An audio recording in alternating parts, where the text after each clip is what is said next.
जय भीम साथियों, आज आपको ऐसी कहानी से रूबरू कराऊंगा। आज आपको ऐसी सच्ची कहानी से रूबरू कराऊंगा जिसको सुनकर आप ये सोचने पे मजबूर हो जाएंगे कि कैसे हमारे मसीहा ने, हमारे रहबर बाबा साहेब डॉक्टर भीमराव अंबेडकर ने व्यवस्था परिवर्तन की लड़ाई लड़ी होगी। जो कहानी मैं आपके सामने पेश करने जा रहा हूं, ये एकदम सच्ची कहानी है, किसी व्यक्ति के ऊपर बीती हुई कहानी है।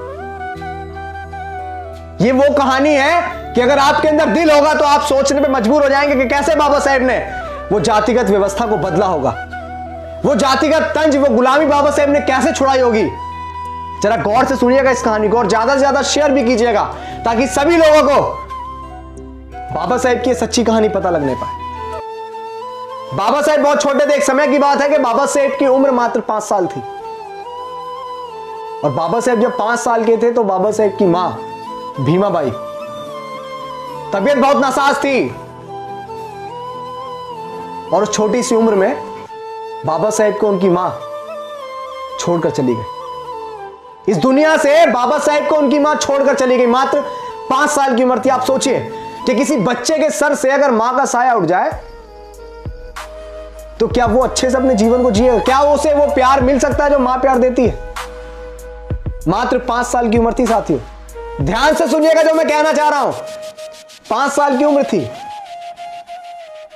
पिता सूबेदार रामजी सकपाल जी, उनके मन में यह बात आई कि अब मेरे बेटे भीमा की उम्र हो चुकी है पढ़ाई की। शिक्षा, जिसको हम बोलते हैं कि शिक्षा जन्म सिद्ध अधिकार है,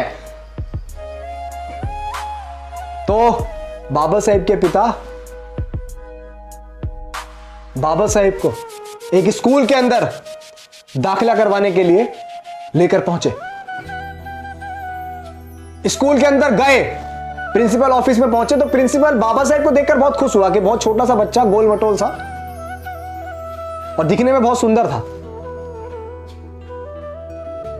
तो प्रिंसिपल बहुत खुश हुआ और उसने फॉर्म निकाला, पर्चा निकाला और बाबा साहेब का दाखिला करने के लिए वो फॉर्म भरने लगा। बाबा साहेब का नाम पूछा, पिता का नाम पूछा, पता पूछा, लेकिन जब पूछा फॉर्म के अंदर वो स्थान आया कि आपकी जाति क्या है, और जब बाबा साहेब के पिता ने बताया कि हम महार जाति से हैं, जब बाबा साहेब के पिता सूबेदार रामजी सकपाल जी ने बताया कि हमारी जाति जो है वो महार है, महार जाति, जिसको एक पुस्तक मनुस्मृति के अंदर शूद्र वर्ण में रखा गया, नीच जात बताया गया। जो आज कॉन्स्टिट्यूशन में हम कहते हैं ना कि शिक्षा जन्म सिद्ध अधिकार है, वो उस समय नहीं था। उस समय सिर्फ जातिगत अधिकार था। बाबा साहेब की उम्र 5 साल थी। बचपन में सर से मां का साया उठ गया। पिता ने पढ़ाने का सोचा, क्योंकि उनके बहुत सपने थे बाबा साहेब को लेकर। पढ़ाने को सोचा तो जब पता लगा प्रिंसिपल को कि वो बच्चा जो बहुत अच्छा दिखने में था लेकिन वो महार जाति से था, उसका ये कसूर है क्योंकि वो नीची जाति से था, यह उसका कसूर है, इसीलिए उसे विद्यालय में दाखिला नहीं मिलेगा।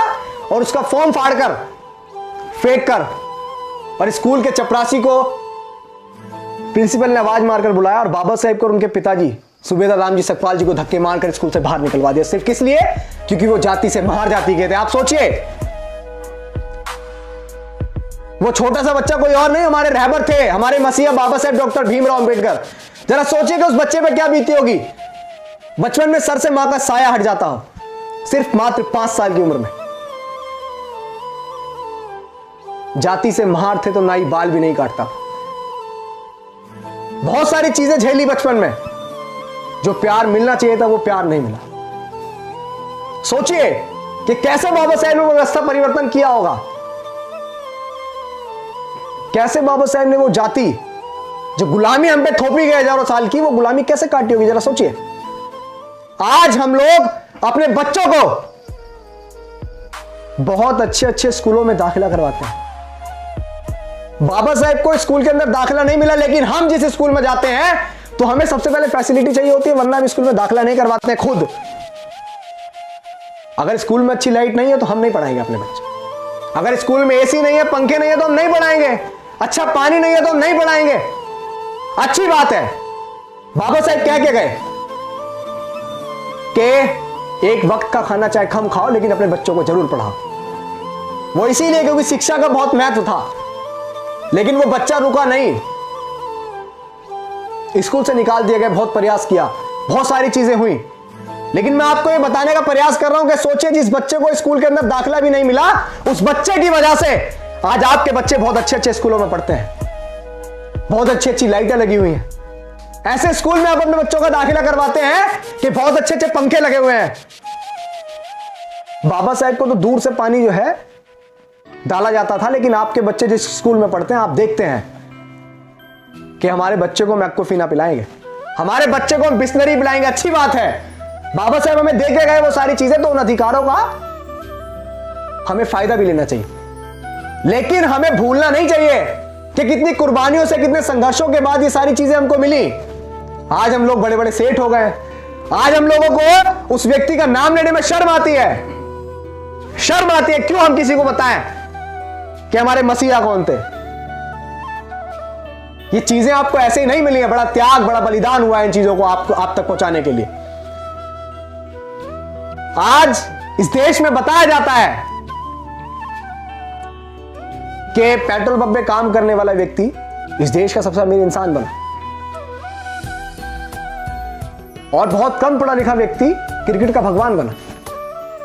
लेकिन इस चीज को चीख चीख के नहीं बताया जाता कि क्लासरूम के बाहर बैठकर पढ़ाई करने वाला बच्चा, जिसको 5 साल की उम्र में सिर्फ जाति के नाम पर उसे स्कूल से बाहर निकाल दिया गया, वो बच्चा इस देश का संविधान निर्माता बना। ये कभी नहीं पढ़ाया जाता है। क्यों?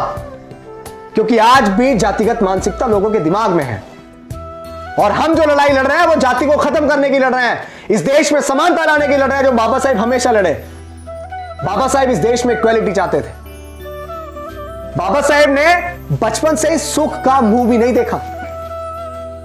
सोचिए ना, जिसके सर से मां का साया उड़ जाता हो बहुत छोटी सी उम्र में, बहुत जल्दी शादी हो गई, लेकिन समाज सेवा का ऐसा जुनून सर पे सवार था, ऐसा जुनून सर पे सवार था, वो चाहते थे कि मेरी आने वाली पीढ़ी को ये सारी चीजें भोगने को ना मिले जो वो भोग रही हैं। जो चीजें उन्होंने सही वो मेरी आने वाली पीढ़ी ना सही, इसीलिए उन्होंने बहुत संघर्ष किया, बहुत काम किया। विदेश गए, विदेश में पढ़े, अपने लोगों के हक अधिकार के लिए हर जगह आवाज उठाई। लेकिन हमारे लोग आज गर्व से अपने आप को अंबेडकरवादी कहने में शर्म आती है लोगों को। कभी कभी सोचता हूं कि बाबा साहेब ने इतनी सारी लड़ाइयां क्यों लड़ी, किसके लिए लड़ी? क्योंकि जिनके लिए आज लड़ाइयां लड़ी वो लोग बाबा साहेब को भूल चुके हैं। वो लोग भूल चुके हैं कि कितनी मुश्किलों से ये कारवां यहां तक पहुंचा, और आज लोग इस कारवे में चलने को तैयार नहीं है। वो भूल चुके हैं कि अगर आज आप लोग काम नहीं करेंगे तो फिर हालात वही होंगे।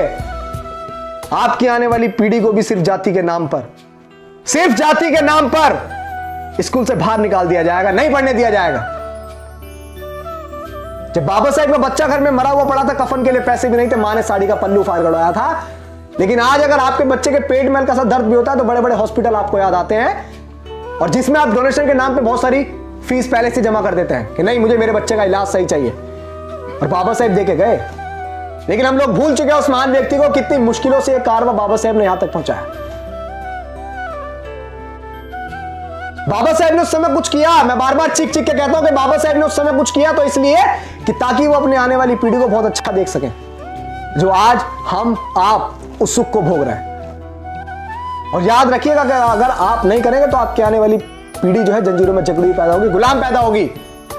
याद रखिएगा, सोचने से नहीं मिलते हैं तमन्नाओं के शहर, कि सोचने से नहीं मिलते हैं तमन्नाओं के शहर, चलना भी पड़ता है साथियों मंजिल को पाने के लिए, मंजिल को पाने के लिए। और बाबा साहेब चले, और 26 नवंबर 1949 को बाबा साहेब ने इस देश को ऐसा संविधान दिया जिसके अंदर सभी को इक्वालिटी, समानता दी, जिसके अंदर सभी को यह लिखा कि शिक्षा हर व्यक्ति का जन्मसिद्ध अधिकार है, उसको कोई रोक नहीं सकता। अगर किसी के पास पढ़ने के लिए पैसे नहीं तो उसे सरकार पढ़ाएगी, अगर किसी के पास खाने को पैसे नहीं तो उसे सरकार खिलाएगी। जाति के नाम पे किसी के साथ भेदभाव नहीं होगा, जाति के नाम पे आपको स्कूल से बाहर नहीं निकाला जाएगा, ये बाबा साहेब दे के गए। लेकिन आज चीजें वही हो रही, लोकतंत्र को खत्म करने का प्रयास किया जा रहा है, अभिव्यक्ति की आजादी को छीनने का प्रयास किया जा रहा है। मैं खुले तौर पे बोल रहा हूं, लेकिन हमारे लोग जिन्होंने दिया उस व्यक्ति को भूल चुके हैं। मैं दोबारा कहूंगा कि सोचने से नहीं मिलते हैं तमन्नाओं के शहर, चलना भी पड़ता है साथियों मंजिल को पाने के लिए, मंजिल को पाने के लिए। सोचिएगा मैंने क्या क्या, विचार कीजिएगा इस बात पे।